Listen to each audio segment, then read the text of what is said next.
Bismillahirrahmanirrahim. Assalamualaikum warahmatullahi wabarakatuh. Alhamdulillah. Nahmaduhu wa nasta'inuhu wa nastaghfiruh wa na'udzu billahi min syururi anfusina wa sayyiati a'malina.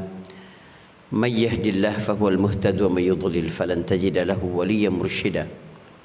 Asyhadu an la ilaha illallah wahdahu la syarika lah wa asyhadu anna Muhammadan 'abduhu wa rasuluh. Allahumma salli wa sallim wa barik ala nabiyil huda wa ala alihi wa ashabihi wa man walah, amma ba'd. Ikhwani wa akhwati jamaah Masjid Darul Razak yang dirahmati Allah Subhanahu wa taala.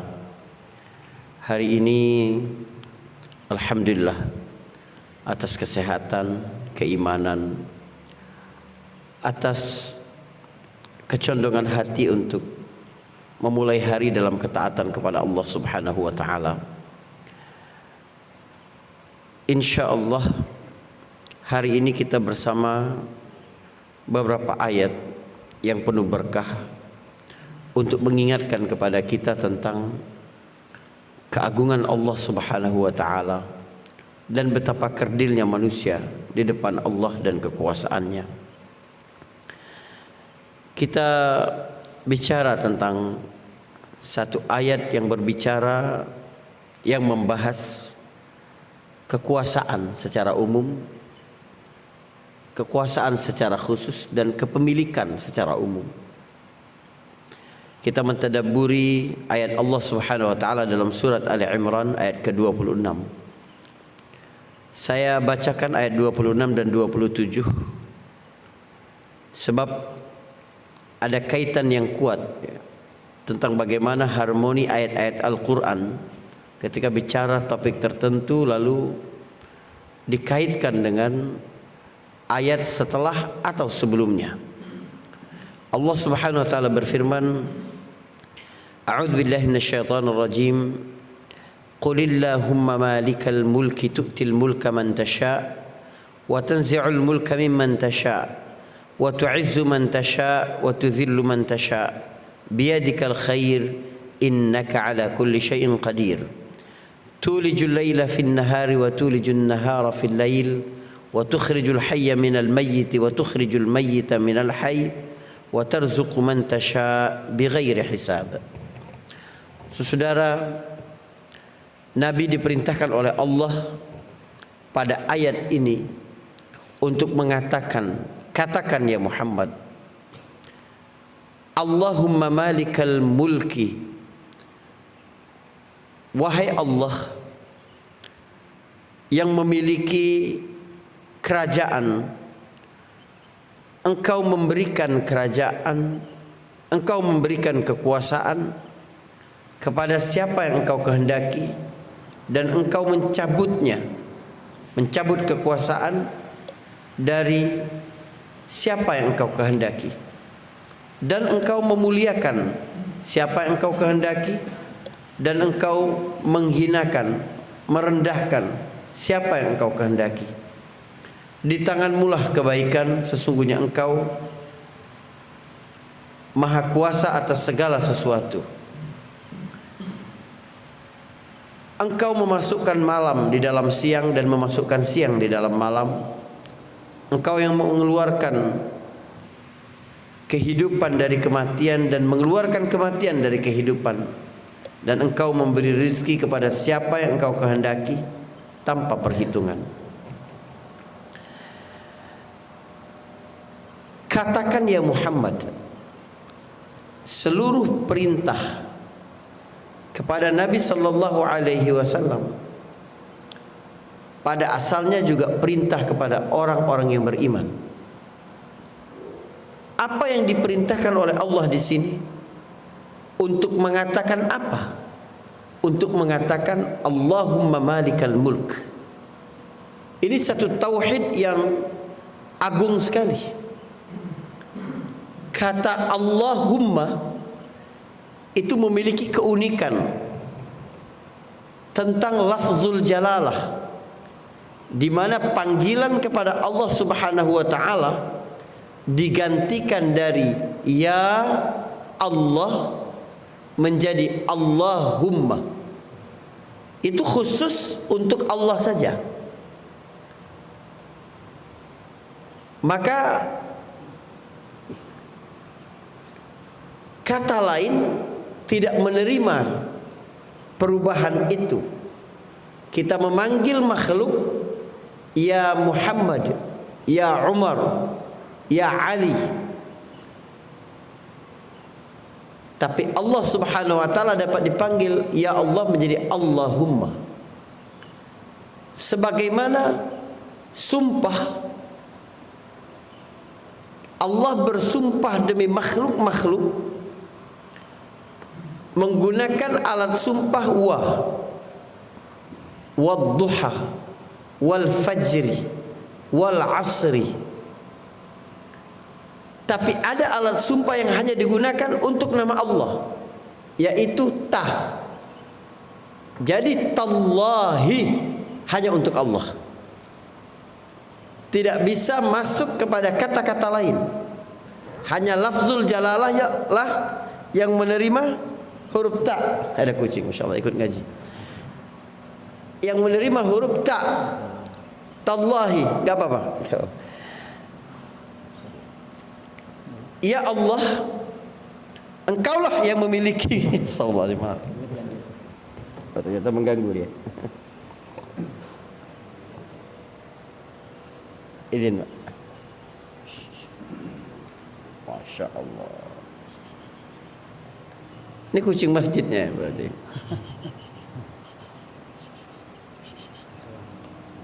Masya Allah.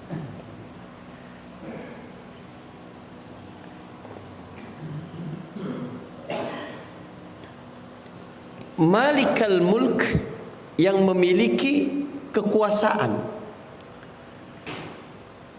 Kalau kita perhatikan kata mim, lam dan kaf, itu ada milkun, ada mulkun. Milk artinya memiliki sebagian benda. Mulk artinya yang berkuasa atas kepemilikan. Seseorang memiliki baju, memiliki buku, memiliki handphone, itu disebut malik, yang memiliki, dari kata milk. Tapi seseorang yang berkuasa atas pemilik benda-benda tadi disebut mulk. Saya memiliki handphone ini, maka saya disebut Malik Al-Jawwal, yang memiliki Al-Jawwal. Tapi saya terbatas dalam penggunaan gadget ini, sebab ada aturan di negara tentang aturan-aturan penggunaan gadget. Pemilik aturan itu adalah pemilik kekuasaan di atas saya, maka dia adalah Malik. Ini beda Malik dan Malik. Di ayat ini Allah berkata Allah adalah pemilik. Al-Mulk berarti Malik, di atasnya ada Malik, di atasnya ada Malikul Mulk.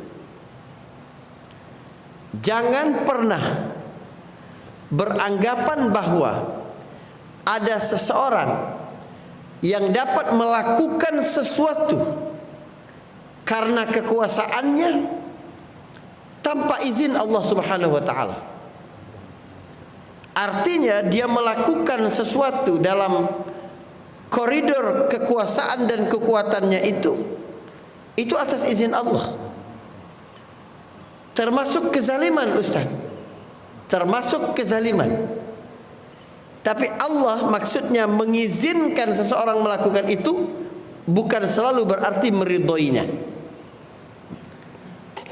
Orang, perhatikan, Raja Mesir ketika berjumpa dengan Sarah kan dipanggil, ditangkap oleh pengawal raja itu. Lalu sang raja ingin menyentuh Sarah berbuat buruk kepada Sarah, tapi kemudian tangannya menjadi lemah, tidak memiliki daya. Dia coba dengan tangan kirinya, tiba-tiba tangan kirinya juga menjadi lemah, tidak diizinkan oleh Allah Subhanahu wa taala. Tapi ada banyak kejadian di muka bumi ini, seorang memerkosa atau mencuri atau melakukan melakukan kejahatan atas izin Allah. Tidak mungkin seseorang dapat melakukan sesuatu kalau Allah tidak izinkan itu terjadi. Tapi atas izin Allah itu bukan berarti Allah ridha dengan benda itu. Allah ridha dengan kejadian itu. Jadi jangan pula menisbatkan nanti seseorang yang berkuasa, memiliki kekuatan dan menggunakan kekuatan dan kekuasaannya itu untuk berlaku otoriter, semena-mena, berbuat zalim, berada di dalam keridhaan Allah. Tidak ada hubungannya sama sekali. Ini makna Malikul Mulk. Baik, ayat ini ada beberapa penjelasan tentang asbabun nuzulnya.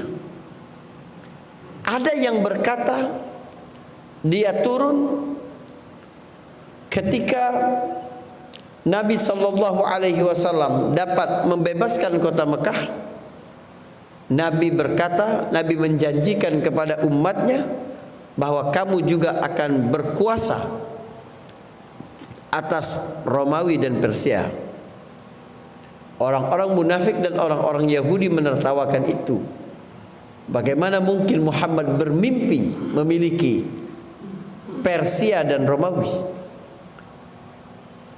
Karena dia sudah dapat menguasai Mekah dan Madinah saja. Maka turunlah ayat qulillahumma malikal mulki tu'til mulka man tasha. Semuanya di atas izin Allah Subhanahu wa taala.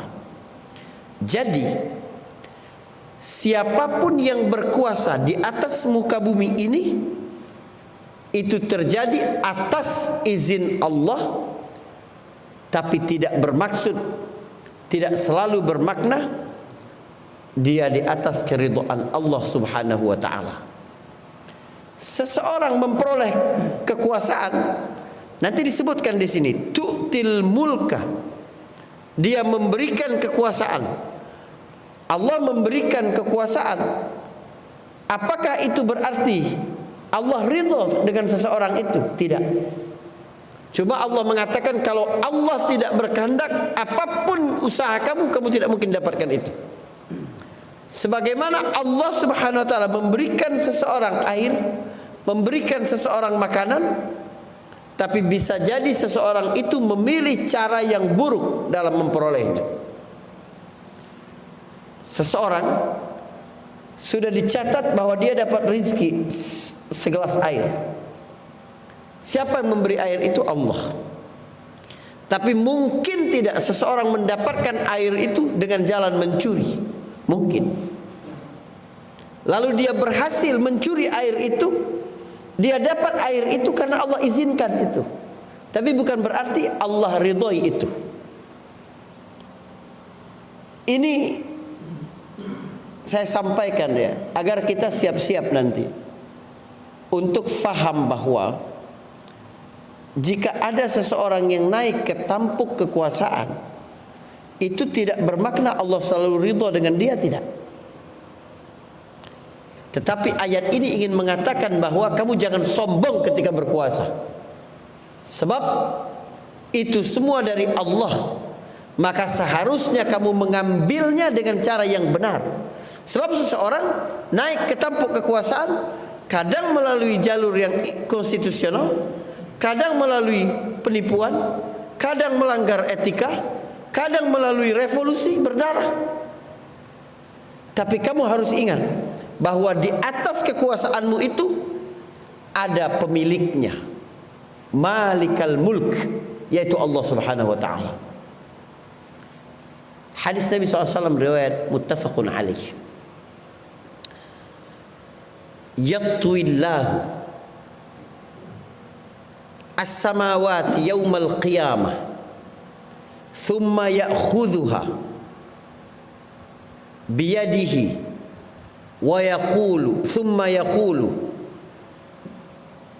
anal malik ainal jabbarun ainal mutakabbirun wa yatwillahu wa yatwil arda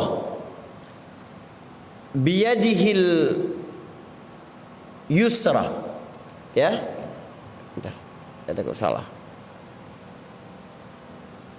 Wa yatwil arda bishimalihi thumma yaqulu anal malik ainal jabbarun ainal mutakabbirun. Pada hari kiamat nanti Allah melipat langit, menggulung langit, lalu mengambilnya dengan tangan kanannya, lalu berkata, akulah raja yang sebenarnya. Mana yang perkasa, mana yang angkuh selama ini. Lalu Allah melipat bumi dengan tangan kirinya, lalu berkata, lalu mengambilnya. Lalu Allah melipat bumi dan mengambilnya dengan tangan kirinya, lalu berkata, akulah raja yang sebenarnya. Mana yang berkuasa, mana yang angkuh dan sombong, mana mereka-mereka yang angkuh dan sombong. Bahwa Allah lah pemiliknya. Ini adalah cara kita ketika diberikan kekuasaan, baik dalam unit-unit terkecil. Jangan menzalimi, jangan merasa kuat, karena kamu harus ingat dengan kekuatan Allah Subhanahu wa taala. Ada satu surah, ya, karena itu setelah ayat tentang kekuasaan ini, Allah menyebut tentang kekuasaan Allah di alam semesta. Dia yang memasukkan malam dalam siang dan memasukkan siang di dalam malam. Dia yang menghidupkan, dia yang mematikan. Kamu jangan sombong ketika kamu memiliki kekuasaan. Kalau saya bilang kekuasaan itu bukan cuma pilpres, bukan ya, tapi kekuasaan-kekuasaan. Kita di rumah, kita di dalam kehidupan sosial, di dalam perusahaan, di dalam kehidupan masyarakat, semuanya itu masuk al-mulka tadi, masuk dalam kekuasaan itu. Maka kita mesti ingat, ketika diberikan kekuasaan sekecil apapun, sebesar apapun, maka di atas itu ada Allah Subhanahu wa taala yang mengatur alam semesta ini, berkuasa atas diri. Perhatikan Allah menyebutkan dalam surat At-Tariq. Allah Subhanahu wa taala berfirman, was-samaa'i wat-tariq wa ma adraka mat-tariq an-najmu ats-tsaqib in kullu nafsin lamma 'alaiha hafiz falyanzuril insanu mimma khuliqa mimma indafiq yakhruju min baini sulbi wat tara'ib, dan seterusnya. 7 ayat pertama di dalam surat At-Tariq ini, Allah isinya ada di ayat keempat, bahwa setiap jiwa itu diawasi oleh Allah Subhanahu wa taala. In kullu nafsin lamma 'alaiha hafiz. Hafiz itu bermakna menjaga. Apakah dia menjaga untuk melindungi atau menjaga dalam arti mengawasi? Kalau di ayat ini berkata in kullu nafsin lamma laha hafiz, itu menjaga untuk melindungi, untuk merawat. Tapi kalau berkata 'alaiha hafiz, itu berarti menjaga untuk mengawasi. Gerak-gerikmu semua dilihat oleh Allah. Tapi Allah waktu mengatakan itu, di ayat ini diapit oleh sebelumnya ayat-ayat yang berbicara tentang kekuasaan Allah. Ayat setelahnya bicara tentang kelemahan manusia. Baik, lebih nggak apa-apa begini ya. Baik. Bicara tentang kelemahan manusia. Saudara, Allah bicara tentang langit, tentang bintang, untuk kemudian mengingatkan kita, kamu itu tidak ada apa-apanya. Allah dapat menjagamu, melihat dan mengawasimu sebagaimana Allah mengawasi alam semesta. Was-sama'i wat-tariq, demi langit dan demi bintang yang bergemuruh suaranya. At-tariq itu diartikan dalam terjemahan Kementerian Agama itu yang datang di malam hari. Tapi tariq juga bermakna mengetuk. Taraqal bab itu mengetuk pintu, melahirkan suara. Seorang yang berjalan menghentakkan kakinya sampai terdengar berarti taraqat tariq. Dia mengetuk, ada suara. Dan para ilmuwan antariksa memang menemukan jenis bintang yang dapat mengeluarkan suara bergemuruh di ruang angkasa itu. Allah bersumpah demi langit sebagai ruang, was-sama, space, wat-tariq, dan benda-benda langit. Cahaya, jaraknya, subhanallah. Betapa besarnya Allah. Seseorang yang memiliki, yang diberikan kekuasaan kepadanya, tidak boleh sama sekali dia merasa dirinya itu kuat lalu bertindak semena-mena, lalu berbuat zalim, lalu melanggar aturan-aturan karena merasa bahwa kesempatan aku sedang berkuasa. Kamu mesti lihat kekuasaan Allah. Benda langit yang paling dekat dengan bumi saja, bulan, saudara. Jarak bulan dengan matahari itu kan jarak paling dekatnya saja sekitar 363.000 kilometer. Perjalanan cahaya itu sekitar 330.000 kilometer per detik. Jadi bulan dapat mengantarkan cahayanya ke bumi itu cuma butuh waktu 1,3 detik. Berapa waktu yang dibutuhkan oleh manusia dengan teknologi paling canggih? Proyek Apollo dulu sampai ke bulan butuh waktu 3 hari dengan kecepatan 40.000 kilometer per jam.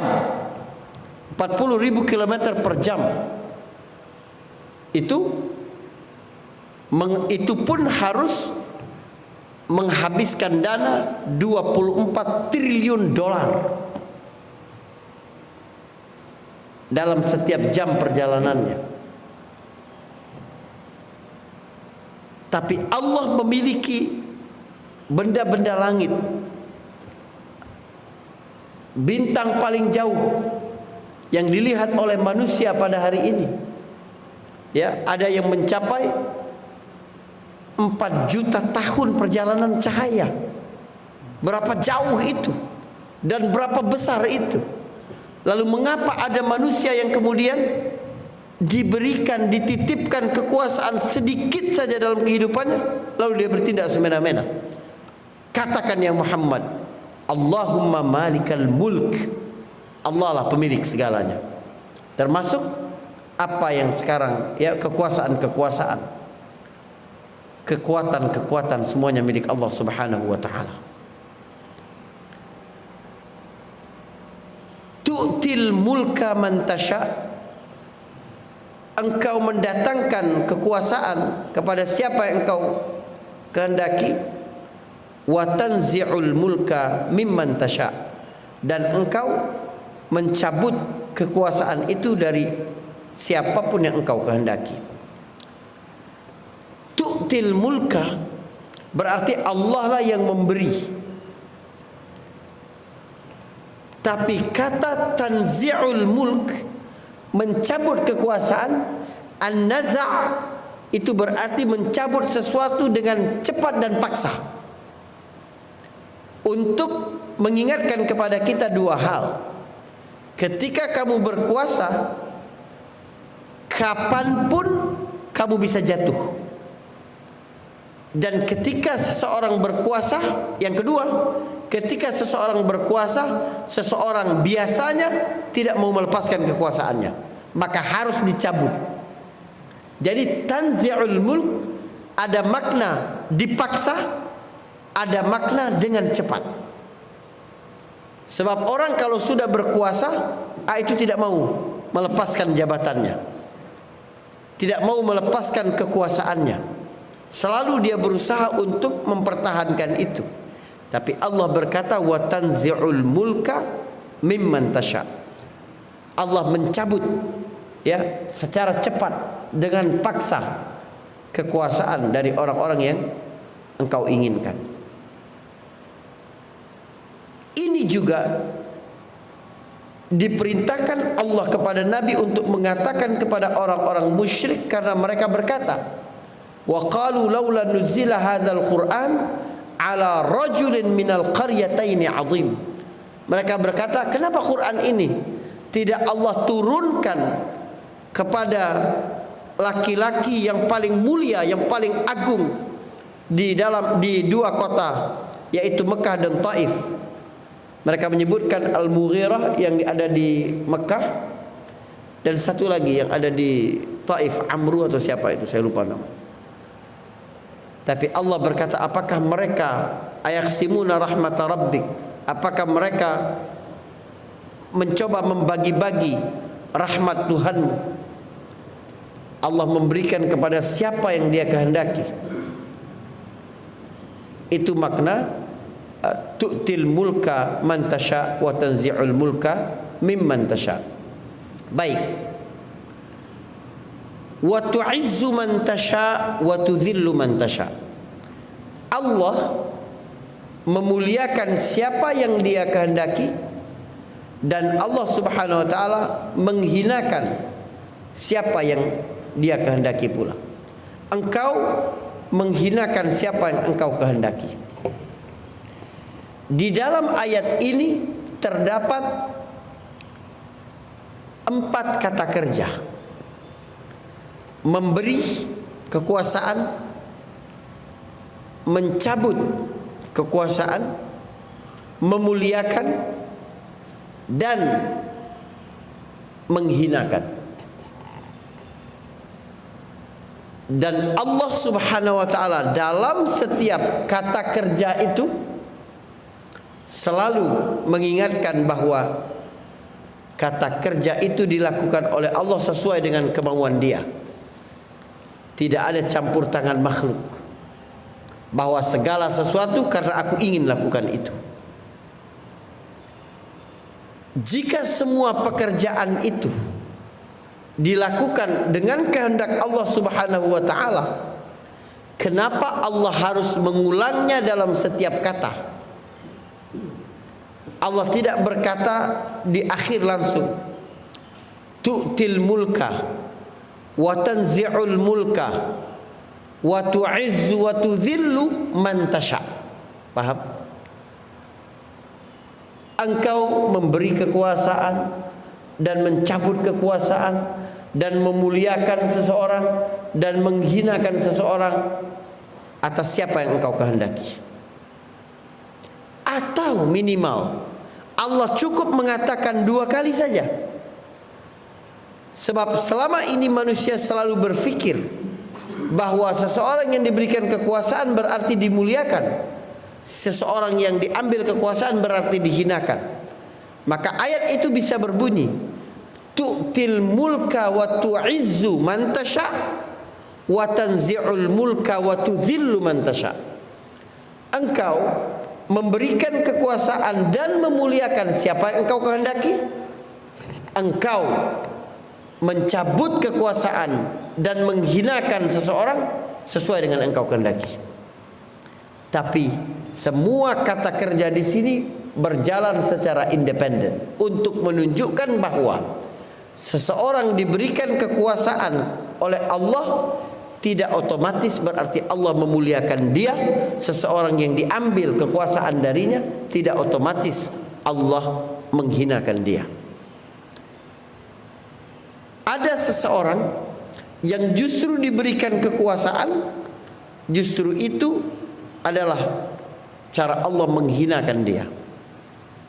Gimana kekuasaan itu nanti menjerumuskannya kepada korupsi, menjerumuskan dia kepada kebodohan-kebodohan, menjerumuskan dia kepada kehinaan-kehinaan. Begitu juga kadang Allah tidak berikan seseorang kekuasaan tertentu agar dia selamat, tetap terjaga muruahnya, tetap terjaga kehormatan dirinya, tetap terjaga kemuliaannya. Jadi yang Allah berikan kekuasaan bukan berarti Allah sayang dan memuliakan orang itu, tidak. Baik. Lalu kemudian yang menarik di ayat ini Allah tutup dengan kata biyadikal khair, di tanganmulah kebaikan-kebaikan. Allah tidak berkata biyadikal khairu wasyarr, di tanganmulah kebaikan dan keburukan. Tapi Allah sebutkan di tanganmulah kebaikan. Padahal semua terjadi di atas kuasa Allah Subhanahu wa taala. Tapi segala sesuatu yang terjadi pasti kebaikan bagi manusia. Jadi kekalahan di Uhud, kekalahan di perang Uhud adalah sesuatu yang di mata manusia buruk, tapi tidak itu baik, kata Allah. Wa ma asabaka yaumal taqal jam'ani fa bi iznillah wal ya'lamal mu'minin wal ya'lamal ladzina nafaqu. Dan apa dan musibah yang menimpamu pada saat bertemu dua pasukan di perang Uhud itu terjadi atas izin Allah untuk mengungkapkan siapa yang benar-benar beriman dan siapa yang munafik. Ini berguna litasfiyah, untuk memfilter dalam barisan perjuangan kaum muslimin siapa yang benar-benar berjuang untuk Allah dan siapa yang menumpang ada kepentingan-kepentingan pribadi di dalamnya. Ini cara Allah menjaga perjuangan kaum muslimin jangka panjang. Maka dibuka oleh Allah pada saat perang Uhud. Justru musibah yang terjadi pada saat perang Uhud itu membuat orang-orang munafik kemudian berani menampakkan diri mereka. Mereka mengolok-ngolok, menyoraki kekalahan dalam tanda petik kaum muslimin dari orang-orang musyrik. Jumlah korban kaum muslimin ketika itu 70 orang, dari musyrik cuma 22 orang. Mereka berani menampakkan diri mereka. Allah tahu siapa yang munafik. Rasulullah juga tahu, diberikan oleh Allah wahyu siapa yang munafik.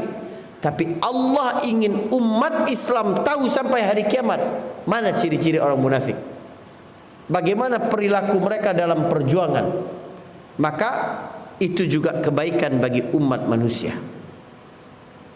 Maka biyadikal khair menunjukkan apapun yang berlaku, kamu dipimpin oleh orang yang adil atau orang yang zalim, pasti ada kebaikan di situ.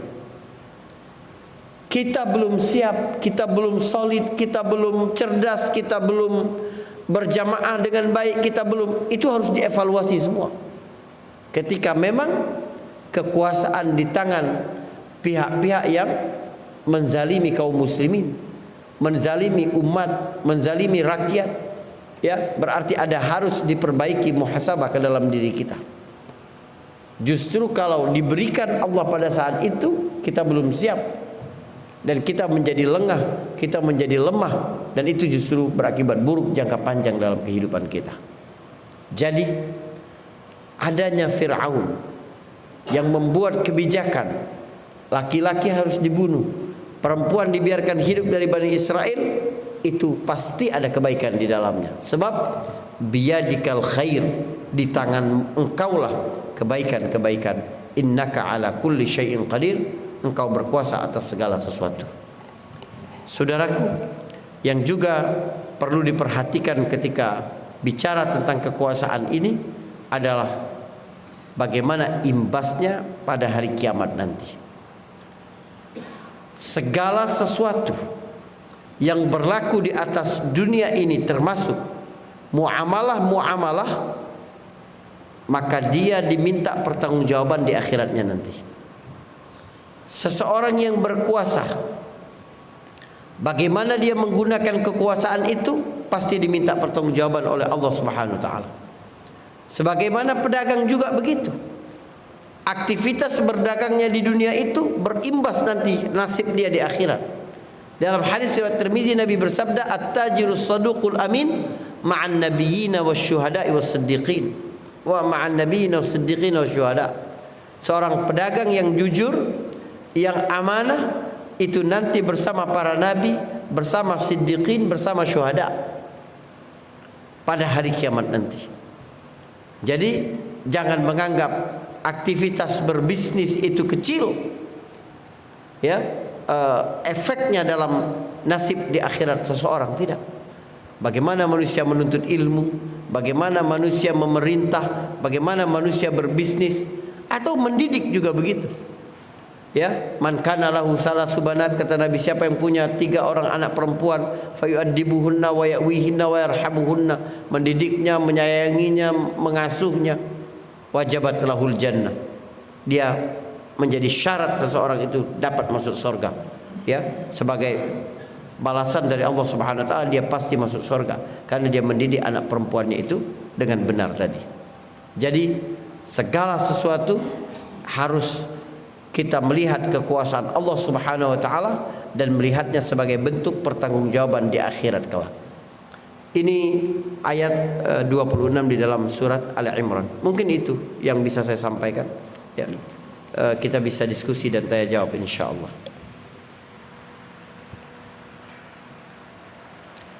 Silakan bagi Bapak Ibu yang ingin bertanya.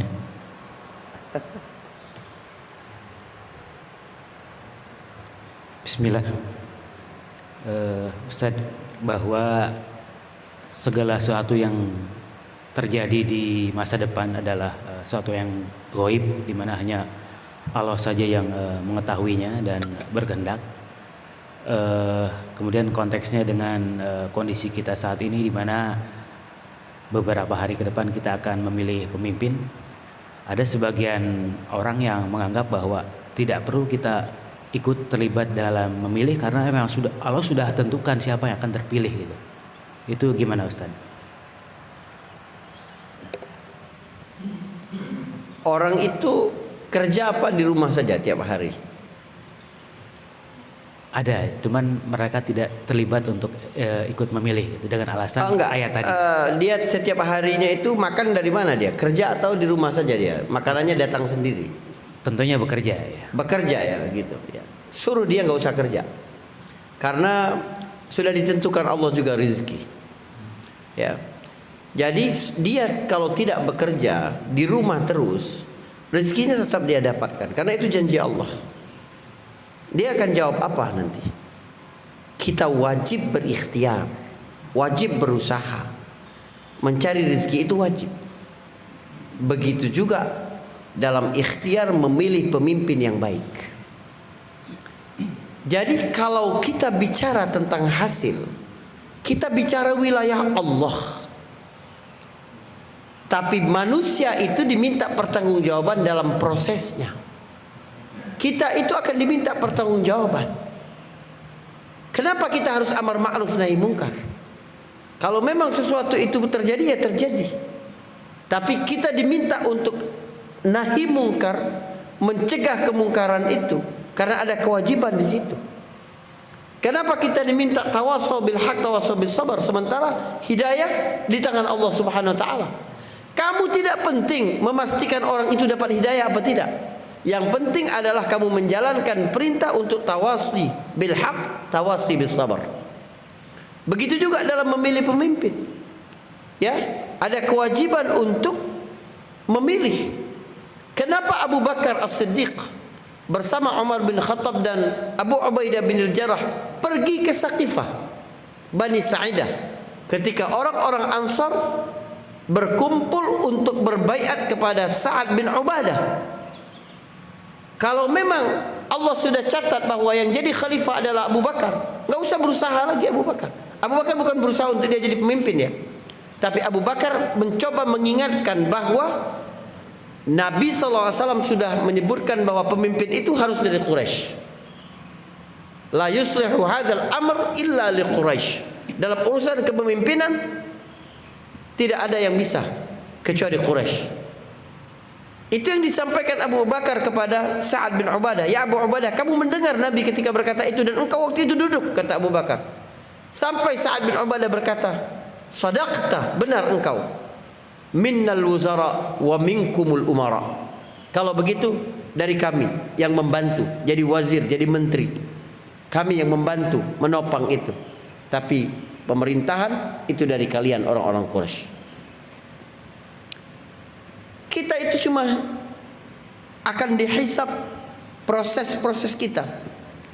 Kita berpihak kemana? Kita memilih siapa? Loyalitas kita itu kemana? Itu yang paling penting. Begitu juga kita dalam berdakwah. Innaka la tahdi man ahbabta, kata Allah kepada Nabi. Engkau gak bisa memberi hidayah kepada orang yang engkau cintai, Muhammad. Tapi Nabi terus berdakwah kepada pamannya sampai detik terakhir. Allah yang memerintahkan Musa untuk berdakwah kepada Fir'aun adalah Allah yang tahu sampai mati Fir'aun tidak mungkin dapat hidayah. Apakah Allah memerintah Musa melakukan sesuatu yang sia-sia? Ngapain Allah suruh Musa untuk berdakwah? Sementara Allah sudah tahu bahwa Fir'aun sampai akhir hayatnya nggak mungkin dapat hidayah. Itu yang penting. Ya. Nah, begitulah. Di samping kita juga faham bahwa idza qadarallahu syai'an hayya'a lahu asbabah. Apabila Allah menakdirkan sesuatu, Allah mudahkan sebab-sebabnya. Jadikan diri kita ini menjadi sebab-sebab kebaikan. Sebab-sebab terpilihnya pemimpin yang lebih baik. Sebab-sebab terwujudnya negara yang adil. Ya. Yang aman buat semua gitu ya. Ntar saya pakai bahasa capres keliru lagi. Gitu. Negara yang benar-benar mengayomi semua. Tidak semena-mena dengan hukum. Itu kan ikhtiar kita. Siapapun terpilih nanti itu urusan Allah. Semua sudah dicatat sekarang. Tapi usaha kamu. Kamu diam, kamu tidak ikut memilih, kamu seperti setan bisu. Kamu tidak mencegah satu yang mungkar untuk naik, untuk berkuasa, untuk diberikan kekuatan dan menggunakan kekuatannya itu untuk berbuat zalim. Itu kamu akan dihisab. Kita tuh nggak pernah dihisab untuk hasil, tidak, tapi dihisab dalam proses-proses kita itu. Itu yang paling penting. Ya, wallahu a'lam bishawab. Begitu.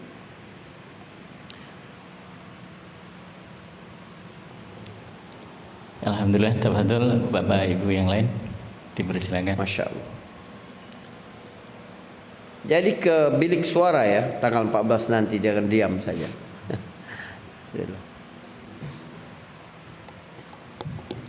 Afwan Ustaz,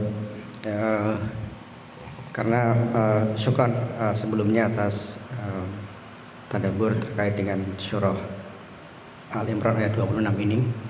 Seperti yang menyambung pertanyaan Pak Marno tadi bahwa sebentar lagi juga ini masa-masa Pilpres, pemilihan kepemimpinan.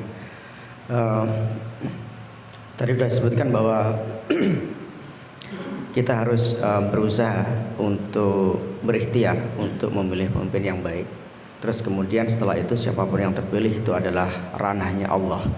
Maka mungkin kita juga perlu bekali terkait dengan bagaimana sikap kita nantinya terhadap dua kemungkinan. Jadi yang pertama adalah kita memiliki pilihan berdasarkan ikhtiar yang kita lakukan. Terus kemudian kalau nanti yang terpilih adalah tidak seperti apa yang kita ikhtiarkan, bagaimana sikap kita? Yang kedua, kalau yang terpilih itu sesuai dengan yang kita ikhtiarkan, dan karena tadi disebutkan bahwa Allah mengangkat atau menunjuk atau memberikan kekuasaan kepada seseorang itu adalah ada tujuannya. Maksud saya adalah apabila yang terpilih, yang pertama tadi adalah bagaimana kalau yang terpilih adalah tidak yang kita ikhtiarkan, bagaimana sikap kita. Terus kemudian kalau yang terpilih adalah yang kita ikhtiarkan, tetapi qadarullah tidak seperti yang kita harapkan, dalam arti dia mungkin berbeda dari yang sebelumnya, itu bagaimana sikap kita juga? Apakah ya nanti mohon penjelasannya Ustaz. Mungkin itu. Syukran. Assalamualaikum warahmatullahi wabarakatuh. Waalaikumsalam warahmatullahi wabarakatuh. Baik. Memilih pemimpin ini seperti memilih jodoh juga sebenarnya ya. Kadang kita sudah pilih bagus-bagus gitu, ternyata berlangsungnya waktu ternyata tidak seperti yang kita harapkan gitu kan. Makanya kita tidak boleh berharap berlebihan kepada makhluk. Itu pasti akan kecewa. Ali bin Abi Thalib mengingatkan kita ya tentang betapa rapuhnya kebahagiaan ketika kita berharap. Aku sudah merasakan banyak kepahitan. Yang paling pahit itu adalah berharap kepada manusia. Berharaplah kepada Allah Subhanahu wa taala. Ya, ada banyak contoh dalam kehidupan ya. Dan kita lihat sekarang di media-media di apa itu nyata sekali. Bagaimana pendukung seseorang kemudian kecewa dengan dukungannya itu. Gitu kan. Anda melihat sendiri, ini bukan rahasia dan bukan berpihak kepada siapa. Saya berikan contoh misalnya Gunawan Muhammad misalnya, dulu memuja-muja Jokowi misalnya presiden. Tapi sekarang bagaimana dia kecewa dengan Jokowi? Atau Bu Megawati, gimana kemudian dia kecewa? Gitu. Kita juga bisa merasakan hal yang sama. Jika sebelumnya kita mendukung siapa misalnya, antum dukung Prabowo misalnya dulu. Sekarang antum kecewa dengan Prabowo. Jangan berharap kepada manusia, tapi berharaplah kepada Allah. Karena dia adalah Malikul Mulk. Jadi ayat ini bukan hanya untuk orang yang berkuasa, tapi untuk kita yang memilihnya juga. Bahwa di atas kekuasaan siapapun itu, baik nanti yang terpilih adalah apa yang kita ikhtiarkan atau di luar itu, kita memang harus siap-siap untuk kecewa. Dan siap-siap pula, dan harus pula menemukan kebaikan. Biadikal khair tadi, pasti ada kebaikan di dalamnya itu ya, yang mungkin tidak bisa kita lihat dalam masa 5 tahun ini, 10 tahun ini. Kita menggantungkan diri kita, kehidupan kita itu kepada Allah. Jadi makanya jangan baperan dalam urusan muamalah-muamalah, dalam urusan mencari rizki, mendapatkan jodoh, memilih pemimpin ya, itu jangan baperan. Kita fokus saja yang mana menjadi wilayah kita. Wilayah kita harus mencari rezeki dengan cara yang paling halal. Memilih jodoh, memilih pemimpin harus sesuai dengan kriteria-kriteria syariah. Asal kita sudah melakukan itu sesuai dengan perintah Allah Subhanahu wa taala, kita serahkan kepada Allah. Kita tawakal kepada Allah Subhanahu wa taala. Pasti ada kebaikan. Karena Allah sebutkan di sini biyadikal khair. Kemudian ada lagi, Syekh ketika menafsirkan ayat ini ya, engkau memberikan kekuasaan kepada siapa yang engkau kehendaki, mencabutnya dari siapa yang engkau kehendaki, memuliakan siapa yang engkau kehendaki, menghinakan siapa yang engkau kehendaki. Itu juga bermakna pendukung-pendukung. Jadi bisa jadi karena Allah memberikan kekuasaan kepada seseorang, itu membuat terhormat orang-orang yang berada di sekitarnya. Dan Allah mencabut kekuasaan dari seseorang, Allah membuat terhina orang-orang yang berada di sekitarnya.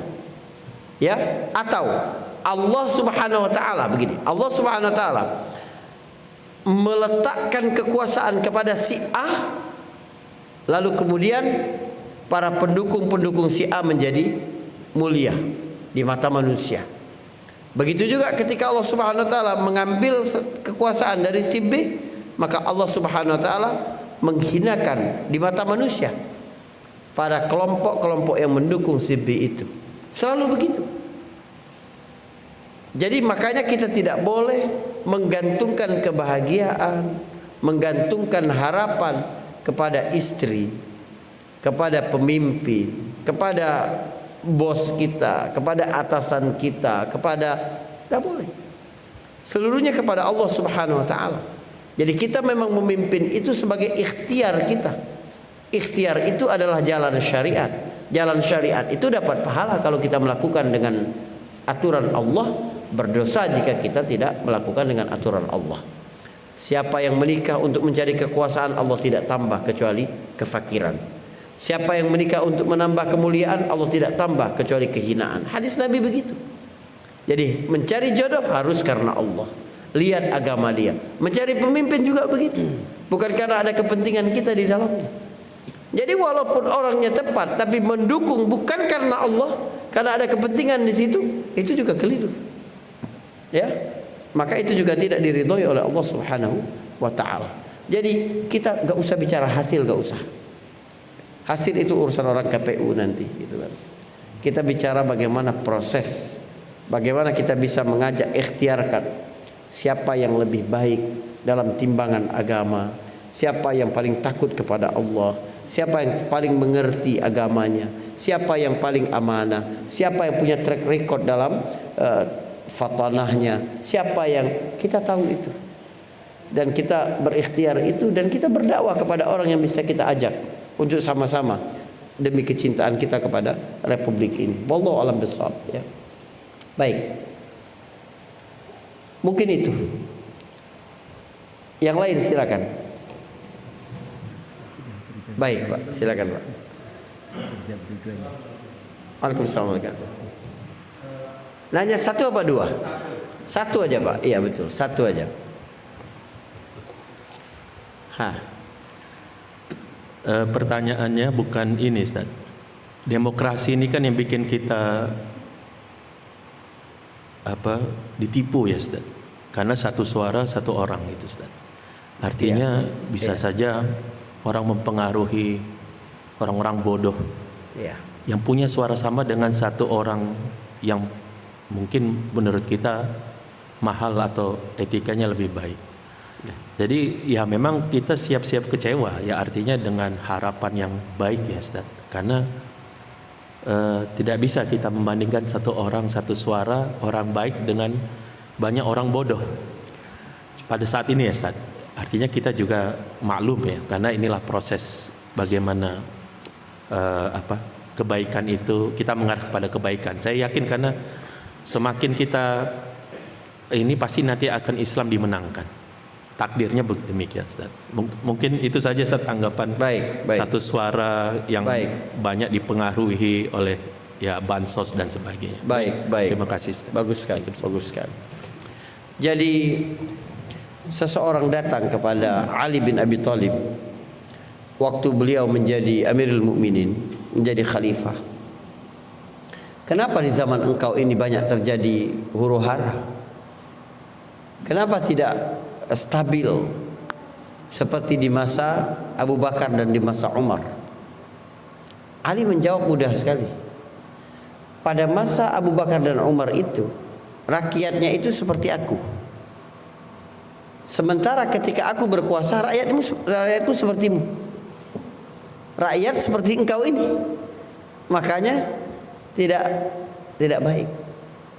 Jadi memang harus ada ikhtiar berkelanjutan untuk meningkatkan taraf pendidikan, untuk meningkatkan sakafah, pengetahuan rakyat secara umum.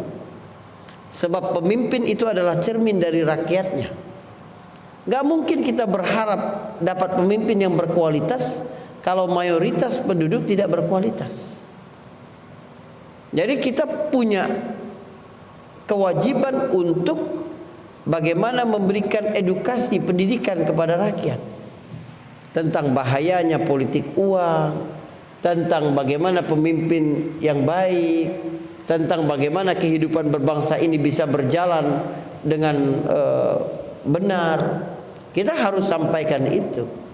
Jadi apa yang terjadi di bilik suara beberapa menit itu sebenarnya adalah impact dari kehidupan berbangsa secara umum selama ini. Makanya ya ada orang yang memang memelihara kebodohan satu bangsa itu biar dia bisa dikuasai itu. Negara-negara besar itu tidak mau negara-negara berkembang itu maju. Pasti ada pembodohan-pembodohan, ada propaganda-propaganda, ada ketergantungan yang diciptakan jangan sampai dia mandiri. Karena itu, nah, apalagi dalam sistem demokrasi tadi. Cuma memang Ya itu resiko karena kita ambil sekarang itu. Dan karena tidak memiliki instrumen lain di negara ini, maka itu yang kita ambil. Ya, sebab di Indonesia sekarang untuk mengganti pemimpin instrumennya cuma dua. Pemilu atau revolusi. Revolusi tidak mungkin dibenarkan oleh agama. Sebab berdarah-darah. Ya, satu saja nyawa terbunuh itu sama dengan membunuh sebuah jiwa. Nah, sementara demokrasi walaupun dia bukan dari Islam, tapi dia kita gunakan untuk kepentingan umat, untuk kepentingan dakwah, untuk kepentingan perjuangan ini. Nabi pernah melakukan hal yang sama. Nabi menggunakan qanunul jiwar, undang-undang suaka. Itu adalah undang-undang jahiliyah, tapi Nabi gunakan karena tidak ada instrumen lain, agar Nabi tetap dapat hidup berdakwah dan tinggal di Mekah dari tahun 10 sampai tahun 13 kenabian. Wallahu a'lam bishawab. Ya. Jadi ya perjuangan ini berat sekali, bukan hanya tentang bagaimana seseorang mencoblos seseorang, ya, seorang calon, bukan, tapi bagaimana seseorang memiliki kesadaran politik, kesadaran sosial tentang kehidupan berbangsa yang berkualitas dan bermartabat. Ya. Saya pikir ini dulu, Bapak Ibu. Apabila ada salah saya mohon maaf ya. Barakallahu fikum. Assalamualaikum warahmatullahi wabarakatuh. Waalaikumsalam warahmatullahi wabarakatuh. Jazakumullahu khairan kepada Ustadz Faris Beki atas materinya pada pagi hari ini. Mudah-mudahan ini menjadi materi yang menjadikan ilmu yang bermanfaat untuk kita semuanya. Bapak Ibu sekalian, pengumuman nanti setelah kajian ini dipersilakan untuk sarapan bersama di Serambi Masjid. Dan mari kita akhiri taklim kita pada hari ini dengan hamdalah dan kafaratul majlis. Alhamdulillahirabbil alamin. Subhanakallahumma bihamdika asyhadu an la ilaha illa anta astaghfiruka wa atubu ilaik. Billahi taufiq wal hidayah. Wassalamualaikum warahmatullahi wabarakatuh.